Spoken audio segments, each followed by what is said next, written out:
Good morning, students. So your next chapter, that is unit number 4, my point of view, on the page number 42. So my point of view means कि आपका point of view, what are your opinions, okay, what are your point of views, okay. So आपकी सोच क्या है, मतलब आपका क्या views है इसके बारे में, ठीक है। कोई टॉपिक है उसके बारे में आपका क्या ओपिनियन है, क्या व्यूज़ है, that is known as point of view, ठीक है। आप अपने आइडियाज़ को सामने रखकर आप बोल सकते हो कि मेरा ये कहना है, मेरा ये एक आइडिया है, मेरा ये ओपिनियन है, ओके। सो वैसे ही इस तरीके से आपको एक चैप्टर यहाँ पे मतलब दिया हुआ है which is based on the UFOs, okay. So यहाँ पे दिया हुआ है, now will see with the activity number 1, over 100 UFO sighted in India, यानी करीब 100 UFOs का फुल फॉर्म क्या है, अनआइडेंटिफाइड फ्लाइंग ऑब्जेक्ट्स, यानी कि जिसको एक ऐसा फ्लाइंग ऑब्जेक्ट है जिसे हम आइडेंटिफाई नहीं कर सकते, जो कि देखा गया है कहाँ पे, इंडिया में। सो यहाँ पे फिर आपको पूरा मेंशन किया हुआ है, this reading is derived from a PTI, okay. PTI कौन सी एजेंसी है, PTI मीन्स इसका फुल फॉर्म है प्रेस ट्रस्ट ऑफ इंडिया, ठीक है। आर्टिकल पब्लिश किया गया था कब, ऑन 5 नवंबर मंडे 2012 को, okay. And so in DNA, okay, DNA means daily news and analysis, यानी एक न्यूज़पेपर पे आर्टिकल दिया गया था, ओके, पब्लिश किया गया था। ये डेट और टाइम आपको सब दिया हुआ है यहाँ पे। Then on which place in from new Delhi, okay. So now it is about around 100 unidentified flying objects that were seen or sighted in India by, किसने देखा था, by army troops in India have reported more than 100 sightings of unidentified flying objects, okay. इसका short form यहाँ पे दिया हुआ है जिसे कहते हैं UFOs in the last 3 months। इसका मतलब क्या है, ट्रूप्स मीन्स लार्ज ग्रुप में, ठीक है। जो सोल्जर्स जो है अपने ड्यूटी में रहते हैं in a large group, that is known as troops. So एक आर्मी का एक काफ़ी बड़ा लार्ज ग्रुप था इंडिया में, जिन्होंने रिपोर्ट करवाया था कि उन्होंने करीब 100 से ज़्यादा UFOs देखा गया है, करीब कब, लास्ट 3 months में, ठीक है। लास्ट 3 महीने से ये UFOs देखे जा चुके थे। Agencies including the army, DRDO, NETRO and NTRO and the IDPP have not yet been able to identify these luminous flying objects. That means जो एजेंसीज है, कौन कौन सी एजेंसीज यहाँ पे दी हुई है आपको, इंक्लूडिंग आर्मी, DRDO का फुल फॉर्म क्या होता है, defence research and development organisation, okay. Then NTRO इसका फुल फॉर्म होता है national technical research organisation which is related to national security adviser, okay. Next यहाँ पे दिया है IDPP, जिसका फुल फॉर्म क्या होता है, Indo Tibetan border police, okay. या फिर इसका भी होता है वर्क, that is frontier intelligence security का। तो ये सारी एजेंसीज है जिन्होंने अभी तक they are not able to identify these luminous flying objects. Luminous means जो शाइनिंग और ब्राइट एक फ्लाइंग ऑब्जेक्ट, यानी आसमान में उन्होंने एक उड़ता हुआ एक ऐसा अजीब ऑब्जेक्ट देखा जो शाइन कर रहा था, ब्राइट था, ठीक है। और जिन्होंने ये आइडेंटिफाई करना बिल्कुल भी मतलब वो समझ में नहीं आया कि इसको किस तरीके से आइडेंटिफाई किया जाए। सो जब हमने वहाँ पे जो लोकल जो पीपल है उनसे, आम जनता पूछा, उनका ओपिनियन पूछा गया, तो वो क्या बिलीव करते हैं, some local people believe they are extraterrestrials who have come to earth from outer space.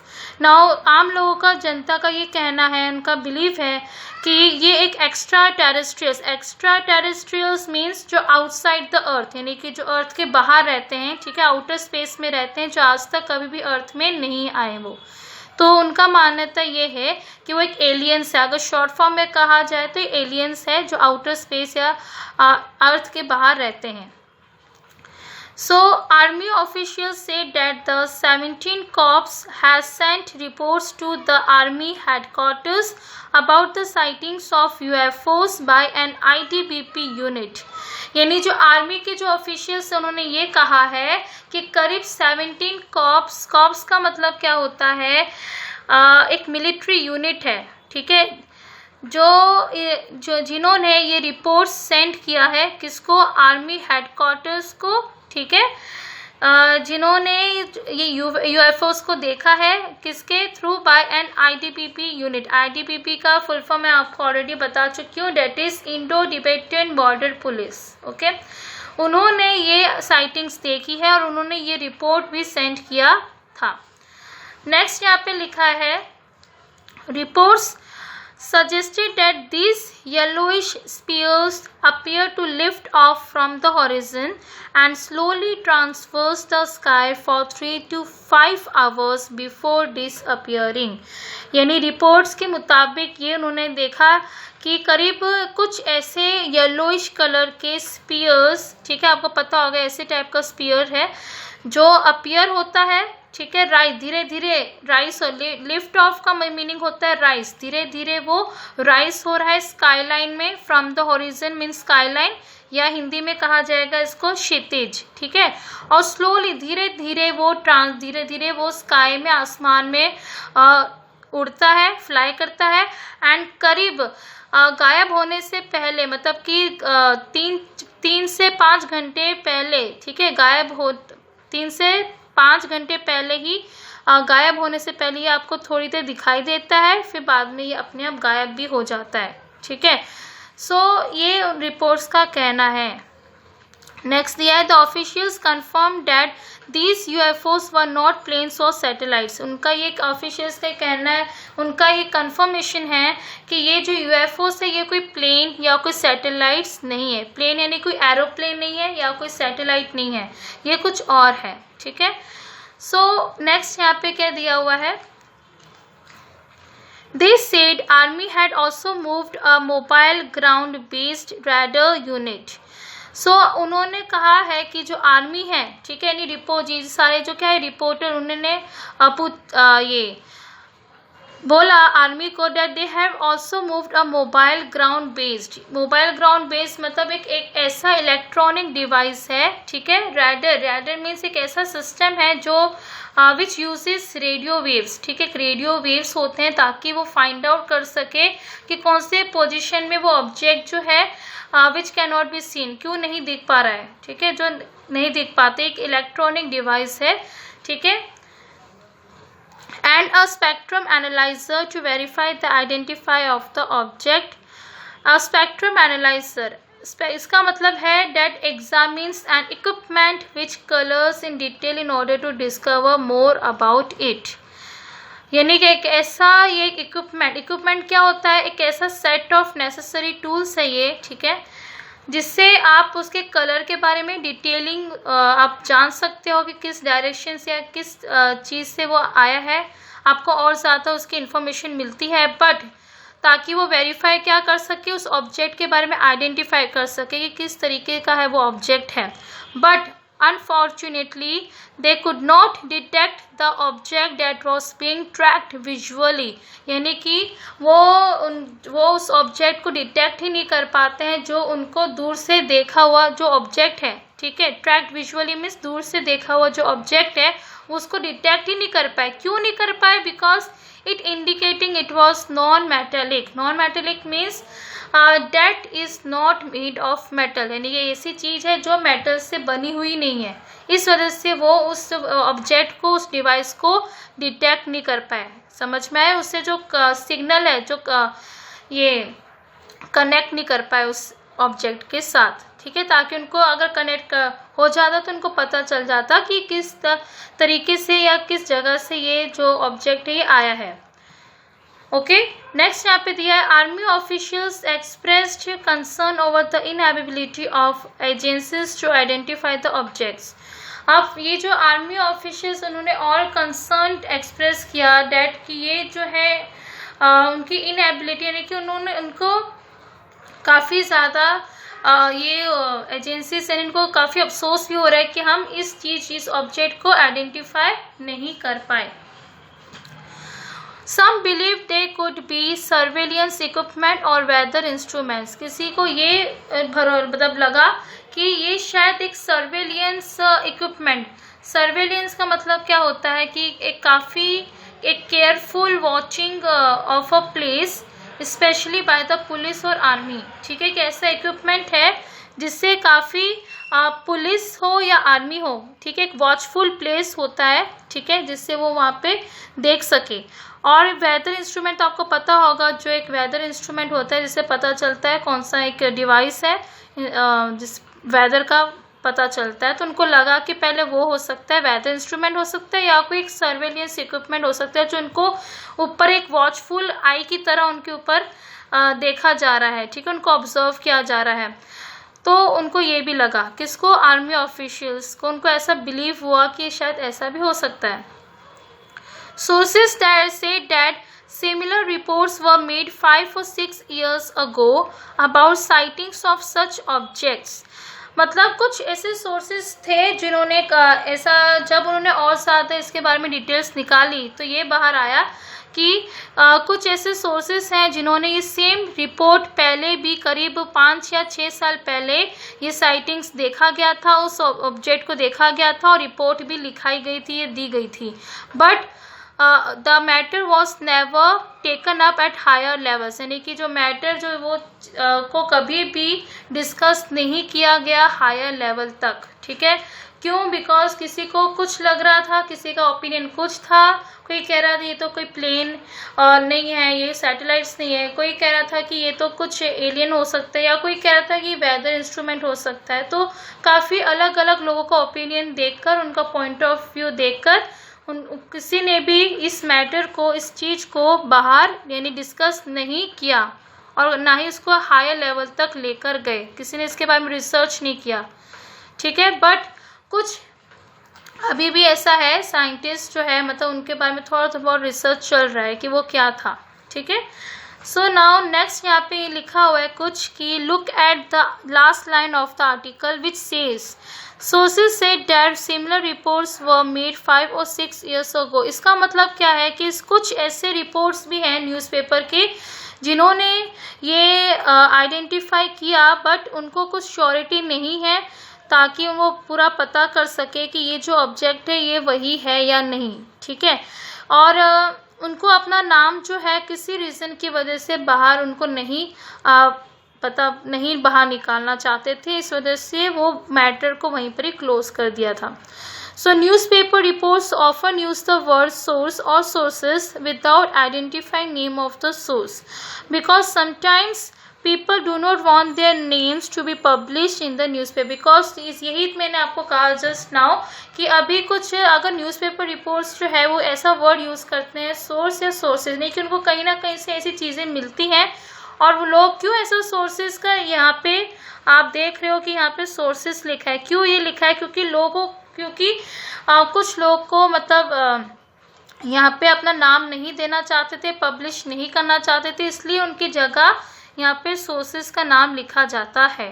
ठीक है, so sometimes this are identified as anonymous sources which just means sources who don't want to be named, यानी कि एक कुछ ऐसे कभी कभी क्या होता है कि एनोनिमस सोर्सेज, इसका मतलब क्या है कि कुछ ऐसे सोर्सेज जिनको अपना नाम बाहर नहीं निकालना, मतलब उनको पब्लिश नहीं करना, ओके, पब्लिकली किसी को अनाउंस या डिक्लेयर नहीं करना अपना नाम, इसलिए उनका नाम यहाँ पे सोर्सेज के नाम से लिखा जाता है इधर। ठीक है, if your words were published in a newspaper, अगर आपके वर्ड्स पब्लिश हो जाते हैं न्यूज़पेपर में तो would you want to publish your name और वुड यू बी एनोनिमस। अगर आपको कोई वर्ड्स पब्लिश करना है न्यूज़पेपर में तो क्या आप अपना नाम पब्लिश करोगे या फिर एक एनोनिमस की तरह? एनोनिमस क्या होता है? सी यहाँ पे दिया हुआ है एनोनिमस। एनोनिमस मीन्स एक अननोन नेम, ठीक है, या नॉन आइडेंटिफाइड बाय नेम, जिसे या फिर आप शॉर्ट में बोल सकते हो अननेम्ड करना किसी को, ठीक है। अगर आपको नाम देना है पब्लिकली, अगर आपको उस नाम को पब्लिश करना है न्यूज़पेपर में तो आप कर सकते हो। अगर नहीं करना है तो आप एक एनोनिमस का मतलब वही होता है कि आप मतलब कि जाने नहीं जाओगे लोगों की तरफ से, एक अननोन पर्सन की तरह, एक अननोन नेम की तरह वो रह जाएगा। तो वो आपके ऊपर है कि आपको क्या रखना है। अगर आपको नहीं नाम रखना है तो वो जो न्यूज़पेपर रिपोर्ट जो है वो उनको आपको इस नाम से रखेंगे, सोर्सेस के नाम से प्रेफर करेंगे। ओके, समझ में आया? So now take out next page number, that is page number 43. Activity number 2. UFO stands for unidentified flying object. What does unidentified means? Unidentified means क्या होता है? Which we can't identify them. कुछ ऐसे objects होते हैं जिसको हम identify नहीं कर सकते। अब यहाँ पे आपको एक पिक्चर दिखाई दे रही है। इस पिक्चर में आप देख रहे हो यहाँ पे एक राउंड यहाँ पे आपको दिख रहा होगा। ये क्या, ये स्पीयर शेप का है, ठीक है। अब यहाँ पे क्वेश्चंस पूछे हैं जिसका आपको आंसर करना है। Can you identify this flying object? क्या आप आइडेंटिफाई कर सकते हो, पहचान सकते हो इस ऑब्जेक्ट को? तो नो आएगा। What do you think it is? कि आपको क्या लगता है कि क्या हो सकता है? तो मैंने यहाँ पे लिखा है I guess that it must be a rocket send into space by some country. मुझे ऐसा लगता है कि ये एक रॉकेट हो सकता है जिन्होंने ये भेजा गया है स्पेस में कि कोई भी कंट्री की तरफ से, ठीक है।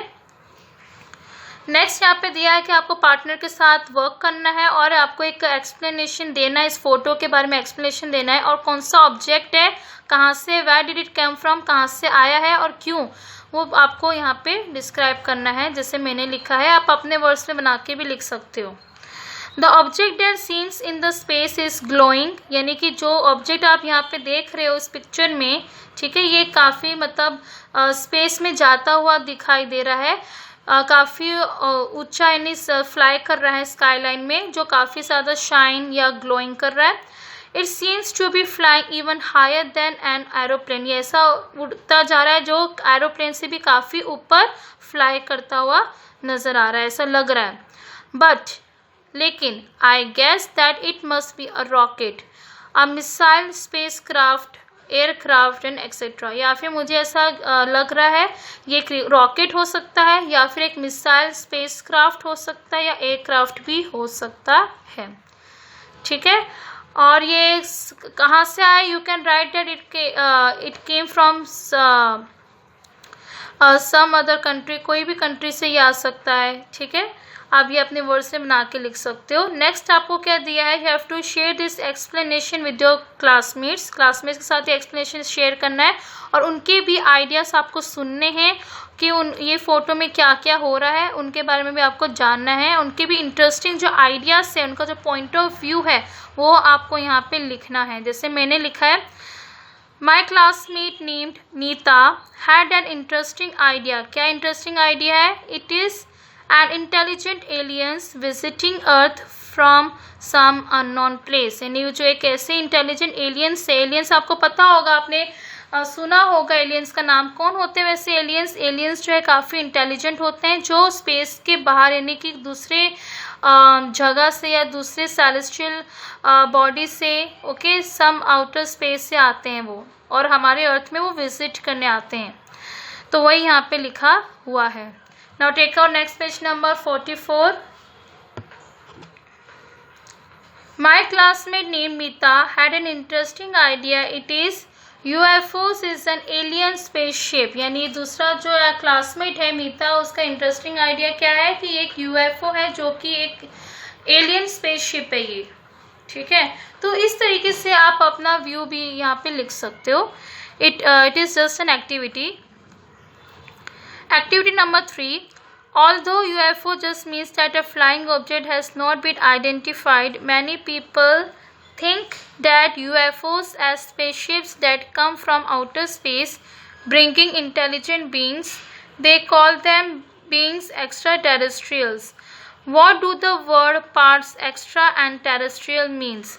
अब जैसे आपको पता है कि जो UFO है उनका एक मीनिंग क्या है कि जो एक फ्लाइंग ऑब्जेक्ट है जिसे हम आइडेंटिफाई नहीं कर सकते, इसीलिए कुछ लोगों का ये कहना है या उनकी सोच क्या है, क्या सोचते हैं वो कि जो UFO एक ऐसा स्पेसशिप्स है जो बाहर से आया यानी कि आउटर स्पेस से आया है, जो इंटेलिजेंट बींग्स यानी कि काफ़ी एलियंस जो होते हैं काफ़ी ज़्यादा एडवांस्ड होते हैं, ठीक है, काफ़ी ज़्यादा इंटेलिजेंट भी होते हैं जो हमारे यहाँ पे अर्थ में विजिट करते हैं, इसलिए हम उनको एक्स्ट्रा टेरेस्ट्रियल कहा जाता है। अब आपको क्या करना है कि एक्स्ट्रा का मीनिंग और टेरेस्ट्रियल का मीनिंग क्या होता है वो आपको लिखना है।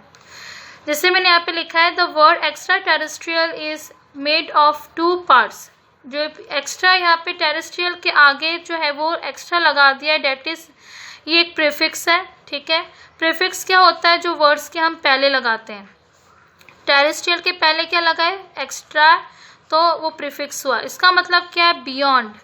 और टेरेस्ट्रियल का मतलब क्या होता है, बिलोंगिंग टू अर्थ, यानी कि ये एक ऐसा है जो बियॉन्ड यानी कि है, तो टेरेस्ट्रियल का मतलब तो होता है कि ये तो अर्थ से बिलोंग करता है, बट एक्स्ट्रा मतलब कुछ ज़्यादा ही दूर से यानी कि काफ़ी बियॉन्ड एक दूसरे स्पेस से ही आते हैं ये जो विजिट करते हैं हमारे अर्थ में। नेक्स्ट है, we know for sure that UFOs exist. हमें पता है UFOs एग्जिस्ट करते हैं क्योंकि UFO simply means objects in the sky that we can't identify when we first see them. हम ऑब्जेक्ट्स जो होते हैं स्काई में जिसे हम अभी आइडेंटिफाई नहीं कर पाते जब उन्हें हम देखते हैं, ठीक है। But we do not know if extraterrestrial exist, हमें ये पता भी नहीं कि क्या सेम में एलियंस एग्जिस्ट करते हैं। So people have many different points of view about extra terrestrial. तो लोगों का काफ़ी अलग अलग पॉइंट ऑफ व्यू है किसके बारे में, एक्स्ट्रा टेरेस्ट्रियल्स के बारे में। The 2012 DNA article over 100 UFO sighted in India. Okay, यहाँ पे daily news and analysis article है, ठीक है। कब किया गया था, पब्लिश्ड 2012 में। जो क्या था टाइटल, ओवर 100 UFOs जो साइटेड किया गया था इंडिया में। उन्होंने मेंशन किया है काफ़ी अलग अलग पॉइंट्स ऑफ व्यू जो काफ़ी पॉसिबल आइडेंटिफिकेशन देते हैं अबाउट द UFOs। आपको वो अलग अलग डिफरेंट पॉसिबल एक्सप्लेनेशंस UFOs के बारे में आपको मेंशन करना है, जो आर्टिकल में है वो आपको यहाँ पे मेंशन करना है। जैसे मैंने यहाँ पे मेंशन किया है, UFOs are said to be luminous flying objects. ये तो सही है, जो UFOs है वो एक ल्यूमिनियस मीन्स ब्राइट और शाइनिंग एक फ्लाइंग ऑब्जेक्ट है। Second, some local people believe that they are aliens who have come to earth from outer space. ये तो पता है कि जो आम जनता का कहना है, क्या मान्यता है कि मान्यता मीन्स वो उनको बिलीव ऐसा लगता है कि वो एक एलियंस है जो कि बाहर जो आते हैं हमारे अर्थ में, बट कहाँ से, फ्रॉम आउटर स्पेस से। Third, they seem to be non metallic, यानी उन्हें ऐसा लग रहा है जैसे वो एक non metallic means which is not made from metal. Okay. Fourth, the army officials confirm that UFOs are not planes और सैटेलाइट्स, यानी जो आर्मी ऑफिशियल्स है वो ये भी कंफर्म करते हैं कि जो ये UFOs है ये कोई प्लेन या सैटेलाइट्स नहीं है, ठीक है। सो इस तरीके से आप और भी पॉइंट्स जो मेंशन किया गया है एक्टिविटी नंबर 1 में वो पॉइंट्स आप और यहाँ पे लिख सकते हो, ठीक है। नेक्स्ट यहाँ पे क्या दिया है, right one sentence that tells what you think is true about extra terrestrial. आपको कोई एक सेंटेंस लिखना है जो आपको लगता हो कि हाँ ये एक्स्ट्रा टेरेस्ट्रियल के बारे में सच है। You have to consider one और more of this questions as your answer. आपको इसके कुछ 1 से 2 क्वेश्चंस जो हैं वो आपको आंसर की तरह प्रिपेयर करना है। जैसे are the UFOs in the DNA article extraterrestrial, क्या जो आर्टिकल में मेंशन किया गया UFOs वो क्या वो एक्स्ट्रा टेरेस्ट्रियल है, हाँ या ना, वो आपको यहाँ पे लिखना है। Then do extraterrestrial exist in outer space, क्या आउटर स्पेस में एलियंस एग्जिस्ट करते हैं। Have they ever been on earth, क्या कभी भी वो हमारे अर्थ में आए हैं। Should scientist look for extraterrestrial, क्या साइंटिस्ट जो है वो अभी देख रहे हैं या रिसर्च कर रहे हैं एलियंस के ऊपर। तो ये सारे क्वेश्चंस का आंसर आपको नेक्स्ट पेज नंबर 45 पे लिखना है। नेक्स्ट पेज नंबर 45 पे ये होमवर्क है, right in your own words, ये आपको खुद के वर्ड्स में बनाकर लिखना है, ठीक है। जैसे कि अगर मैं आपको बोलूं कि आप कैसे लिख सकते हो कि कोई एक ऐसा सेंटेंस जैसे we can learn from the report that all the efforts, most of them were scientific, so to identify them have gone in vain. सो इस तरीके से आपको जो भी आपका ओपिनियन है वो आप यहाँ पे लिख सकते हो अपने वर्ड्स से बनाकर कि आपको क्या लगता है कि do extraterrestrial really exist in our earth और इन आउटर स्पेस, तो वो आपको यहाँ पे लिखना है, अपने वर्ड्स से बना के लिखना है। ये मैं आपको नहीं लिखाऊंगी, बाय अगर नहीं है तो फिर मैं आपको इसका एक PDF भेज दूंगी, ओके। नेक्स्ट यहाँ पे है, ये जो सेंटेंसेस आपने लिखे हैं वो जस्ट आपको यहाँ पे सुनने हैं और दूसरे क्लासमेट्स के भी सेंटेंसेस आपको सुनना है और ये टेबल को फिलअप करना है, ठीक है। उनके आइडियाज़, उनके जो है चीज़ें वो आपको यहाँ पे लिखना है क्लासमेट्स के।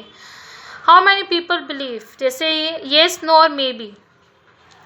The UFOs in the DNA article are extraterrestrials, तो शायद हो सकता है, तो यहाँ पे आपको ये इस पे डैश करना है, नो पे भी डैश और मे बी पे टिक करना है। एक्स्ट्राटेरेस्ट्रियल्स एग्जिस्ट इन आउटर स्पेस, तो हो भी सकता है शायद, ठीक है, तो ये सो नो पे डैश कर देना है, मे बी पे टिक करना है। They have been on earth, क्या वो अर्थ पे है, आए हैं कभी, तो आपको क्या लगता है, कुछ लोगों का कहना है हाँ, कुछ लोगों का कहना है ना, तो मैंने यहाँ पे ना पे किया है टिक, ठीक है, और येस और मे बी पे डैश कर दिया। Scientist should look for extraterrestrials, तो yes they are looking for extraterrestrials means they are searching, okay, वो अभी भी सर्च कर रहे हैं, रिसर्च कर रहे हैं वो अभी भी कि ये एग्जिस्ट करते हैं या नहीं, तो येस पे टिक, नो और मे बी पे डैश हो जाएगा। The most interesting idea was by Veer, इसने क्या कहा कि they will come down on earth in their original power and eliminate evils. इसका मतलब क्या है कि सबसे ज़्यादा इंटरेस्टिंग आइडिया मुझे लगा है वीर का, जिसने क्या कहा कि वो हमारे धरती पर आते हैं नीचे, बट वो अपना ओरिजिनल एक पावर के साथ आते हैं, और जिस वजह से जो भी एविल्स हैं, जो भी लोग बुरे लोग हैं, ठीक है, मतलब कि एविल्स हैं, उन्हें हटाने, उनको मारने के लिए वो आते हैं यहाँ पे, ठीक है। तो ये हर किसी का अपना अलग अलग ओपिनियन है, okay. So you have now information about your point of view, about the points of view of other people also. आपके पास काफ़ी खुद का भी ओपिनियन है, पॉइंट ऑफ व्यू, और दूसरे लोगों का भी पॉइंट ऑफ व्यू है। सो you have to write a paragraph which is same structure as chaos reigns as traffic rules are ignored by Jatin Singh and The Blind Man and the Elephant by John Godfrey, and you have to use the data you gather from your classmate and the paragraph to help you write about what you think is true about extraterrestrials. So means ये सारी चीज़ें just आपको अपने point of view के basis पे ये सब चीज़ें लिखनी है, okay. Now take out next page number 46। People have different believes about extraterrestrials in my class, most people think. अब लोगों का, काफ़ी लोगों का बिलीव है कि एक्स्ट्राटेरेस्ट्रियल के बारे में, और पर मेरे क्लास में ज़्यादातर लोगों का सोचना क्या है, डेट दे आर एलियंस। वो आपको अपने वर्ड्स में बना के लिखना है कि वो क्या है, एलियंस है वो। Some people think, कुछ लोग सोचते हैं that they come from different planets, कुछ लोगों का सोचना है कि ये जो है अलग अलग planets से आए हैं। A few people think they have more advanced technology, मतलब कि उनके पास काफ़ी ज़्यादा more advanced technologies है, काफ़ी intelligence भी होते हैं ये, ठीक है। One interesting idea came from Snehal, जिसने क्या कहा, aliens are friends of children. Aliens क्या है, फ्रेंड्स है, मतलब क्या है, फ्रेंड्स किसके, चिल्ड्रन के। ऐसा क्यों, because they play with children and stay with them, sharing any things with them, यानी कि वो यहाँ पे रहेंगे, बच्चों के साथ खेलेंगे भी और उनके साथ चीज़ें जो है वो शेयर भी करेंगे। तो ये अलग अलग पॉइंट ऑफ व्यू है। नेक्स्ट, आई थिंक एक्स्ट्राटेरेस्ट्रियल, अब मेरा सोचना क्या है कि extraterrestrials are not harmful to the living on the earth. मेरा मानना ये है कि जो एलियंस है, ओके, या फिर एक्स्ट्रा टेरेस्ट्रियल्स जो हैं वो किसी को भी हार्म नहीं करेंगे। जो लोग यहाँ पे अर्थ में जो रहते हैं, ठीक है, वो किसी को भी हार्म नहीं करेंगे। So they are not harmful to the living on the earth. मतलब जो लिविंग बींग्स है जो यहाँ पे रहते हैं, ठीक है, वो हार्मफुल, वो किसी को भी हार्म नहीं करेंगे, किसी को भी चोट नहीं पहुंचाएंगे, ठीक है।